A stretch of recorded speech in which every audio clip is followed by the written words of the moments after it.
तो अगर आप लोग क्लासिक 350 को ईएमआई पे लेने का सोच रहे हो भाई तो बिल्कुल सावधान हो जाइए भाई, इस टिप्स को बिल्कुल सुन लीजिए भाई। मतलब जो ओल्ड बुलेट में थंब की साउंड फील नहीं होती थी ना भाई, वो नए क्लासिक 350 स्टिल्थ ब्लैक में भाई एकदम थंब की साउंड दिल तक फील होती है भाई। तो अगर आप ये एग्री करते हो कि हाँ मैं क्लासिक 350 स्टिल्थ ब्लैक से 25 के माइलेज में खुश हूँ, तभी इस बाइक को लेना भाई। वरना आप अगर तो भाई क्लासिक 350 खरीदने के बाद अफसोस उन्हीं लोगों को होता है जिनको एक्सपेक्टेशन गलत थी भाई, जिनका एक्सपेक्टेशन इस बाइक को लेके गलत था और आप न्यू राइडर हो, इससे पहले आपको क्लासिक 350 या रॉयल एनफील्ड का एक्सपीरियंस नहीं है, आप किसी छोटे मोटे बाइक से सीधे क्लासिक 350 पे आने का सोच रहे हो। तो अगर आप फैमिली मोटिव से बाइक लेना चाह रहे हो कि जो आपके पीछे पिलियन बैठा हुआ है उसको किसी तरीके की दिक्कत ना हो भाई, तो नहीं, ये बाइक दिक्कत देती है भाई पिलियन को, पैथोल और स्पीड ब्रेक। तो भाई बाइक खरीदते के साथ 15,000 का खर्चा है भाई, वरना ऐसे स्क्रैचेज आ जाएंगे। तो आप ईएमआई बनवाने के पहले ये भी अपने माइंड में रखना भाई कि बाइक खरीदते के साथ इसका पीपीएफ करवाना है।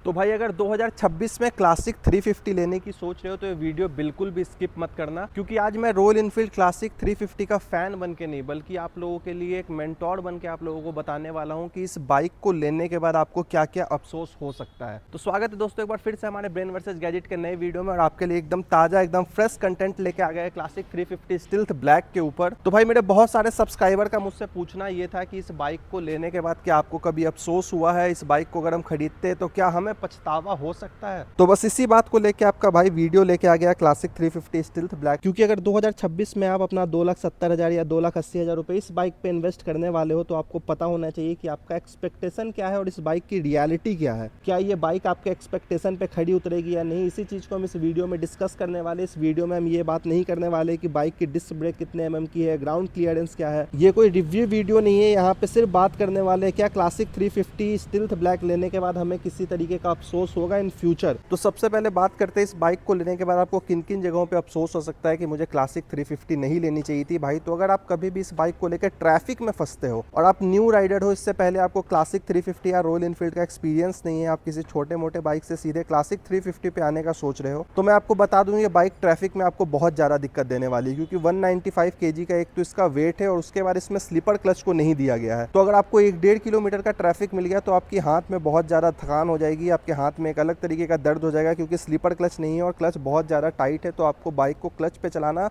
195 kg के बाइक को आपके लिए एक मुश्किल खड़ी कर सकती है। और उसी बीच जब आपके बाइक पे इतना ज़्यादा प्रेशर बन रहा होगा आपके पैरों के पास, आपके पैर के इस पोर्शन में बाइक बहुत ज़्यादा हीट करेगी। ट्रैफिक में इसका इंजन बहुत ज़्यादा हीट करता है। हालांकि मैं अगर आप लोगों को दिखाऊं तो आप देख सकते हो यहाँ पे एक ऑक्सीजन पाइप और यहाँ पे एक ऑक्सीजन पाइप। इस बार क्लासिक 350 के ओबीडी अपडेट में 2-2 ऑक्सीजन पाइप दिया गया है, जिससे इंजन बहुत ज़्यादा कूल डाउन जल्दी हो जाती है। बट ट्रैफिक में इसकी हीट का भी आपको पता चलेगा और बाइक के 195 kg के वेट का भी पता चलेगा, और क्लच जो स्लीपर क्लच नहीं दिया गया है तो आपके हाथ में दर्द भी होगा। तो ये तीनों चीजें ऐसी है जो ट्रैफिक में आपको अफसोस देगी कि अगर आप नए राइडर हो तो भाई मुझे बाइक में हीट भी हो रही है, मेरा हाथ भी दुखने लगा, तो कहीं ना कहीं आपके लिए एक फ्रस्ट्रेशन वाला मोमेंट बन सकता है क्लासिक 350 लेने के बाद। हालांकि इस बाइक से मैंने जो सबसे अच्छा माइलेज उठाया अब तक का वो 42 किलोमीटर पर लीटर का उठाया, जिसपे मैंने वीडियो भी डाली है मैंने कैसे उठाई है, बट उसके लिए आपको बहुत पापड़ बेलने पड़ेंगे। तो अगर आप गलत माइलेज एक्सपेक्टेशन के साथ ये बाइक ले रहे हो तो ये बाइक आपको अफसोस देगी। अगर आप ये एक्सपेक्टेशन लेके चल रहे हो कि मैं इस बाइक से 35, 45 का या 40 का माइलेज उठाऊंगा तो ये बाइक आपको बहुत ज्यादा अफसोस देने वाली है। तो अगर आपके दिमाग में कोई गलत एक्सपेक्टेशन है इस बाइक के माइलेज को लेके कि मैं भाई इस बाइक से 45 का माइलेज उठाऊंगा, तो बिल्कुल नहीं भाई, आप अपना एक्सपेक्टेशन बिल्कुल क्लियर रख लो और रियलिटी में आ जाओ। 25 का भी अगर ये बाइक आपको माइलेज देती है तो आपको उसमें खुश होना पड़ेगा। तो अगर आप ये एग्री करते हो कि हाँ मैं क्लासिक 350 स्टिल्थ ब्लैक से 25 के माइलेज में खुश हूँ, तभी इस बाइक को लेना भाई। वरना आप अगर ज्यादा एक्सपेक्टेशन कर रहे हो तो इस बाइक की तरफ मत जाना। तीसरी अगर हम बात करें भाई, तो अगर आप स्पीड के शौकीन हो तो भाई ये बाइक आपके लिए नहीं बनी। अगर आप इस बाइक को इसलिए ले रहे हो कि मैं इसे तेज चलाऊंगा भाई, तेज चलाने के लिए ले रहे हो, तो मैं आपको बता दूं 195 kg की ये बाइक है, जो कि आप देख सकते हो फुल मेटल्स के साथ बनी हुई है भाई। इसमें फाइबर प्लास्टिक का यूज नहीं किया गया है KTM R15 की तरह। तो अगर आपका एक्सपेक्टेशन ये है कि मैं इस बाइक को तेज चलाने के लिए लूंगा तो बिल्कुल नहीं भाई, ये रिलैक्स राइड के लिए बनी हुई बाइक है, ये क्रूसर बाइक है, आप इसमें फास्ट राइडिंग नहीं कर सकते हो। और रॉयल इनफील्ड का ये रिकमेंडेशन होता है भाई कि अगर आप 80 के ऊपर बाइक को चला रहे हो तो ये आप अपने रिस्क पे चला रहे हो भाई। 80 तक ही सेफ स्पीड मानी जाती है क्लासिक 350 रॉयल इनफील्ड की या फिर रॉयल इनफील्ड के किसी भी बाइक की। फास्ट राइडर के परसेप्शन से अगर आप लेना चाह रहे हो तो ये बाइक आपके लिए नहीं बनी है भाई, क्योंकि ये बनी है स्मूथ राइडिंग और रिलैक्स राइडिंग के लिए, तो ये आपकी स्पीड के एक्सपेक्टेशन पे खड़ी नहीं उतरेगी। मैंने अपने बहुत सारे वीडियो में इसका एग्जॉस्ट साउंड सुनाया है जो कि मेरे फर्स्ट सर्विसिंग और बहुत चलने के बाद हुआ है। तो अगर आप इसके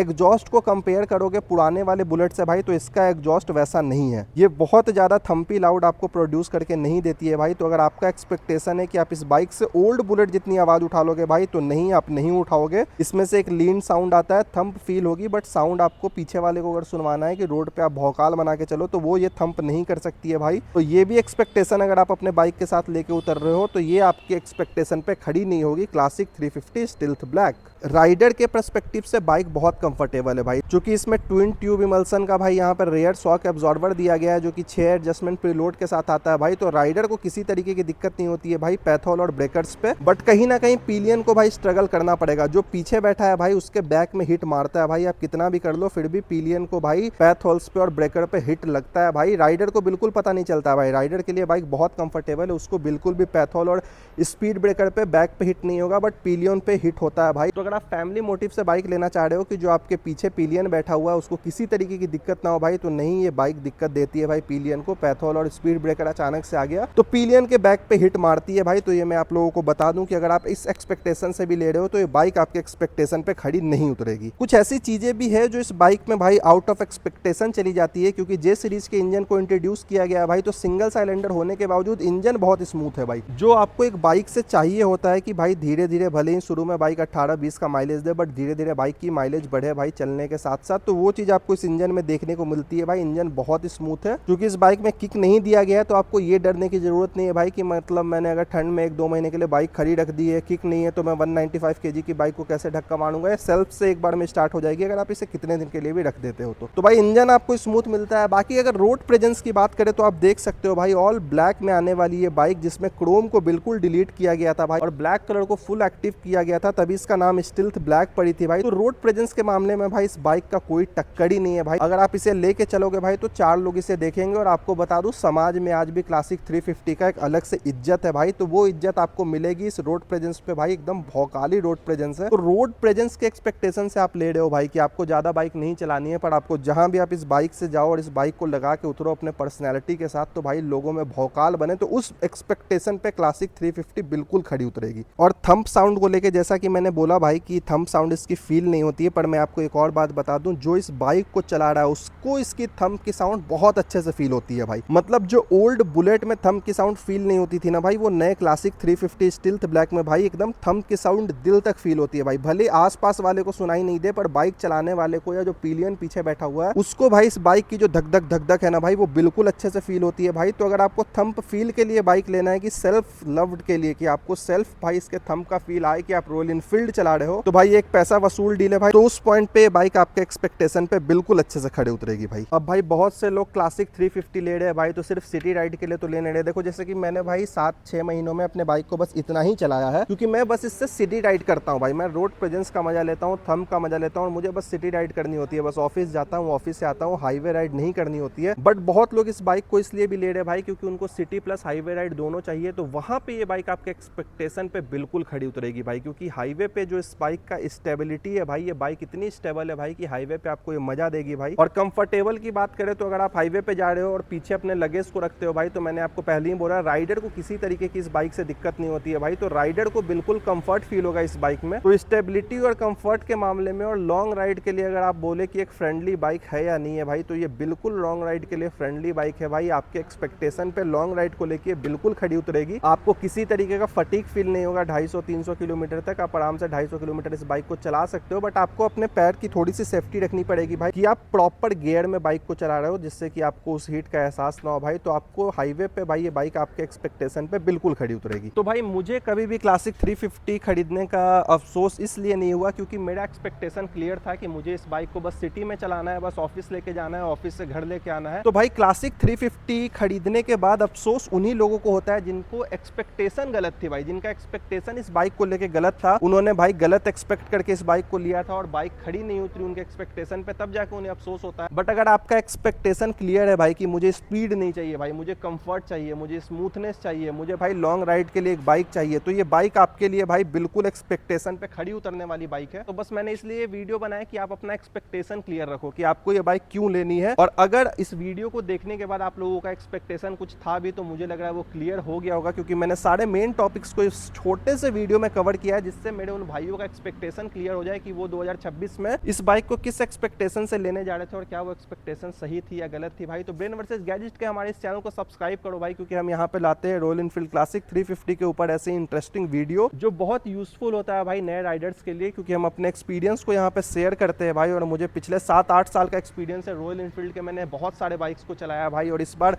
चूंकि स्टिल्थ ब्लैक ट्रेंडिंग में थी भाई, तो रोड प्रेजेंस के लिए मैंने पुरानी बाइक को रिप्लेस करके इस बाइक से रिप्लेस किया भाई, क्योंकि इसकी बात ही अलग है। और अब मैं अपने भाइयों को एक टिप देने वाला हूँ, बहुत इंपॉर्टेंट टिप है भाई EMI से रिलेटेड। तो भाई आप ये टिप एकदम अच्छे से अपने माइंड में नोट कर लेना भाई, और उसके बाद इस चैनल को सब्सक्राइब कर देना। तो अगर आप लोग क्लासिक 350 को EMI पे लेने का सोच रहे हो भाई, तो बिल्कुल सावधान हो जाइए भाई, इस टिप्स को बिल्कुल सुन लीजिए भाई, क्योंकि ये टिप आपके लिए बहुत यूजफुल होने वाली है। देखो, बाइक खरीदते के साथ अगर आप सोच रहे हो कि आपने बाइक खरीद लिया उसके बाद आपका कोई खर्चा नहीं है, तो बिल्कुल नहीं। बाइक खरीदते के साथ भैया 15,000 रुपए का आपका खर्चा आएगा बाइक के PPF करवाने में। आप देख सकते हो PPF नहीं करवाने के वजह से सारे स्क्रैचेस देख रहे हो। तो भाई बाइक खरीदते के साथ 15,000 का खर्चा है भाई, वरना ऐसे स्क्रैचेज आ जाएंगे। तो आप EMI बनवाने के पहले ये भी अपने माइंड में रखना भाई कि बाइक खरीदते के साथ इसका PPF करवाना है, तो वो 15,000 रुपए भी आपको देना पड़ेगा। और उसके बाद इस बाइक से जो आपको माइलेज मिलेगी भाई, शुरू में वो 18-20 की मिलेगी, तो भाई वहां पे आपको पेट्रोल भी ज्यादा डलवाना पड़ेगा। और उस बीच में अगर आपका लो बजट है और तब आप इस बाइक को खरीदने जा रहे हो और पता चला आप पेट्रोल अफोर्ड ही नहीं कर पा रहे हो और बाइक आपकी गैरेज में लगी पड़ी है, पार्किंग में लगी पड़ी है, तो इसलिए ये चीज बिल्कुल ध्यान रखे, EMI उसी हिसाब से बनवाना भाई कि आपको 18-20 का माइलेज मिलेगा और आपको PPF करवाना ही करवाना पड़ेगा भाई स्टिल्थ ब्लैक में। तो आशा करता हूँ भाई ये वीडियो आप लोगों को पसंद आई होगी। आप लोगों से मिलेंगे ब्रेन वर्सेस गैजेट के अगले वीडियो में। इंस्टाग्राम का लिंक डिस्क्रिप्शन में, वहां पे आप हमसे आके बात कर सकते हो अगर आपको कोई भी प्रॉब्लम आ रही है क्लासिक 350 लेने के मकसद से। तो और अगर किसी भाई को ये कंफ्यूजन है, जैसे कि आप लोगों को पता है कि अब 1-2 महीने के अंदर में 2026 मॉडल आने वाली है स्टिल्थ ब्लैक की, तो अगर आपको ये कंफ्यूजन है कि मैं 2025 मॉडल ही खरीद लूं या वेट करूं 2026 मॉडल में, क्या उसमें कोई अपडेट आने वाला है, तो थर्सडे को रात के 8 बजे ही मैं वो वीडियो भी डालने वाला हूँ। 6 बजे ये वाला वीडियो डालने वाला हूँ और 8 बजे वो वीडियो डालने वाला हूँ। उसको आप देख के अपना एक्सपेक्टेशन क्लियर कर सकते हो कि 2025 मॉडल खरीदे या 2026 मॉडल खरीदे। तो फिलहाल के लिए इस चैनल को सब्सक्राइब करना भाई। मिलेंगे ब्रेन वर्सेस गैजेट के अगले वीडियो में।